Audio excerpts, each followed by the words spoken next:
வல்லவன் வகுத்ததடா. நமக்கு இந்த கீதாச்சாரத்தில் கேள்விப்பட்டிருப்போம் இல்லையா, எது நடந்ததோ நன்றாகவே நடந்ததுன்னு சொல்லிட்டு ஒரு பெரிய வசனம் இருக்கும். அதுக்கப்புறம் கர்மா, நீ நல்லது நினச்சா நல்லது நடக்கும், கெட்டது நினச்சா கெட்டது நடக்கும் அப்படின்ற மாதிரி படத்தை இன்றைக்கி எடுத்து வச்சுருக்காங்க. இது மட்டும் இல்லாமல் பல சம்பவங்கள் இந்த படத்துக்குள்ளே வந்திருக்கு. ஸோ என்னன்றது இந்த வீடியோ ஃபுல்லாக பார்த்தீங்கன்னா கண்டிப்பாக உங்களுக்கு தெரியும். Hi my dear friends and families, welcome to voice of Lingesh. இன்றைக்கி இந்த வீடியோவில் நம்ம வல்லவன் வகுத்ததடா படம் எப்படி தான் பார்க்க போகிறோம். ஸோ வீடியோக்குள்ளே போகிறது கூட நம்ம சேனலை சப்ஸ்கிரைப் பண்ண மாதிரி தான் மறக்காமல் சப்ஸ்கிரைப் பண்ணிக்கோங்க. இந்த வீடியோ ஃபுல்லாக பார்த்துட்டு பிடிச்சிருந்தா லைக் பண்ணுறது மட்டும் இல்லாமல் உங்கள் ஃப்ரெண்ட்ஸ்க்கும் ஷேர் பண்ணுங்கள். கருத்துக்கள் இருந்தால் கண்டிப்பாக கமெண்ட் செக்ஷனில் சொல்லுங்கள். ஸோ வாங்க இப்போ வீடியோக்குள்ளே போகலாம்.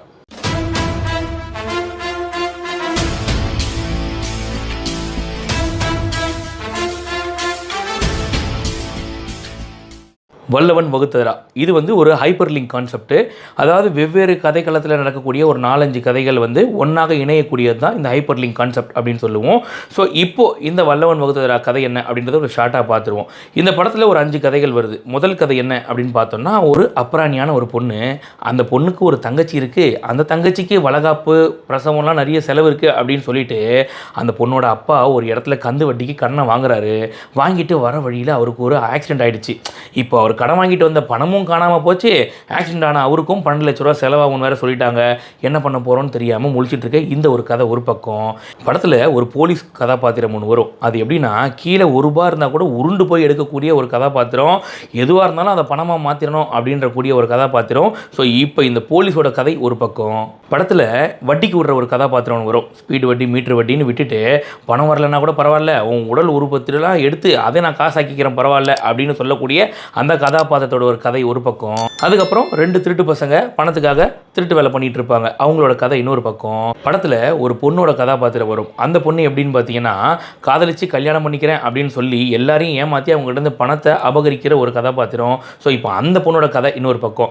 இந்த 5 கதைகளும் ஒன்றாக எப்படி இணைஞ்சுது, என்ன நடந்துச்சு அப்படின்றது தான் படத்தோட கதை. இவங்க காமெடி த்ரில்லர் கான்செப்டில் ஒரு நல்ல படத்தை எடுக்கணும் அப்படின்னு முயற்சி பண்ணி உண்மையிலேயே வெற்றி அடைஞ்சிருக்காங்க அப்படின்னு தான் சொல்லணும். இதோட இறுதியான ஒரு கருத்து என்ன அப்படின்னு பார்த்தீங்கன்னா, கர்மா தான். நீ நல்லது நினச்சா கண்டிப்பாக உனக்கு நல்லது தான் நடக்கும், நீ கெட்டது நினச்ச அவனை உனக்கு கெட்டதாண்டா நடக்கும் அப்படின்றத ஒரு படமாக எடுத்து நமக்கு இங்கே ப்ரெசென்ட் பண்ணியிருக்காங்க. இந்த படத்தில் எனக்கு பிடிச்ச விஷயம் என்ன, பிடிக்காத விஷயம் என்ன அப்படின்றத சொல்கிறேன். இந்த படத்தில் நான் பாசிட்டிவாக பார்த்த விஷயம் என்ன அப்படின்னு பார்த்தீங்கன்னா, ஒவ்வொருத்தரோட கதைக்குமே ஒரு பேக் ஸ்டோரி ரொம்பவே அழுத்தமாக இருக்கும். உதாரணத்துக்கு ஒரு பொண்ணோட முதல்ல அந்த அப்பாவி பொண்ணு அப்படின்னு சொன்னேன் இல்லையா, அந்த பொண்ணோட அப்பா பணம் அரேஞ்ச் பண்ண போகிறாருன்னா அதுக்கு பின்னாடி இருக்க ஸ்டோரியை கூட டீட்டெயிலாக காட்டுவாங்க. மாப்பிள்ளை வீட்டிலேருந்து பொண்ணை கொண்டு வந்து வீட்டில் விட்டுட்டு போவாங்க. ஸோ இந்த மாதிரியான விஷயங்கள் எல்லாம் காட்டுவாங்க. இந்த படத்துலேயே எனக்கு ரொம்ப பிடிச்ச ஒரு கதாபாத்திரம் என்ன அப்படின்னு பார்த்தீங்கன்னா, அந்த போலீஸ் கதாபாத்திரம் தான். எனக்கு மட்டும் இல்லை, எல்லாருக்குமே அந்த கதாபாத்திரம் பிடிக்கும். என்னதான் யார் வந்தாலும் முங்கா போட்டு பணத்தை ஆட்டையை போடுற அந்த போலீஸாக இருந்தால் கூட அவர் ஒரு விஷயம் பண்ணுவார். என்னென்னு பார்த்தீங்கன்னா, ஒரு உண்டியல் ஒன்று வச்சுட்டு, நான் அடுத்த வாரம் கோயிலுக்கு போகிறேன், அதில் நீங்கள் உங்களால் முடிஞ்ச காணிக்கையை போடுங்க, அதுவும் காணிக்கைன்னா 5 ரூபா 10 ரூபா கிடையாதுங்க, 2000 இல்லை 5000 போடு அப்படின்னு வாப்பில். இது ஒருத்தர்கிட்ட சொன்னால் பரவாயில்ல, வர ஒவ்வொருத்தர்கிட்டையும் இதை சொல்லுவார். அது ரொம்ப உண்மையிலே வேடிக்கையாக சிரிக்கும் வகையில் தான் இருக்கும். ஸோ கண்டிப்பாக அந்த கதாபாத்திரம் எல்லாருக்குமே பிடிச்சிருக்கும். இப்போ படத்தில் ஒரு சில பிரச்சனை அப்படின்னு சொல்லணும்னா, படம் ஒரு லோ பட்ஜெட் படம். இந்த லோ பட்ஜெட் படம் அப்படின்னும் போது ஒரு சில விஷயங்களை ரொம்ப டீட்டெயிலாகவும் காட்ட முடியாது. அதுக்கு உதாரணம் என்ன அப்படின்னு பார்த்தீங்கன்னா, 2 டெம்போ ஒன்றுக்கு ஒன்று மோதிக்கும் போது ஒருத்தருக்கு மட்டும் நல்லா அடிப்படும், ஒருத்தருக்கு அடிப்படாது. அவருக்கு என்ன ஆச்சு அப்படின்றத ப்ராப்பராக காட்ட மாட்டாங்க. சரி, அடிப்பட்டாச்சு எடுத்துகிட்டு போகிறோம், அவ்வளோதான் முடிஞ்சு போச்சுன்னு பணத்தை எடுத்துகிட்டு போவாங்க. ஸோ இந்த மாதிரியான காட்சிகள் எல்லாம் லோ பட்ஜெட் படங்களில் நடக்கக்கூடியது தான். அப்படி தான் இதுவும் நடந்திருக்கு. அதுக்கப்புறம் ஃபர்ஸ்ட் ஆஃப் எல்லாம் பார்த்தீங்கன்னா உண்மையிலேயே ஒரு கதையுமே அவ்வளோ நீட்டாக ப்ரெசென்ட் பண்ணியிருந்தாங்க.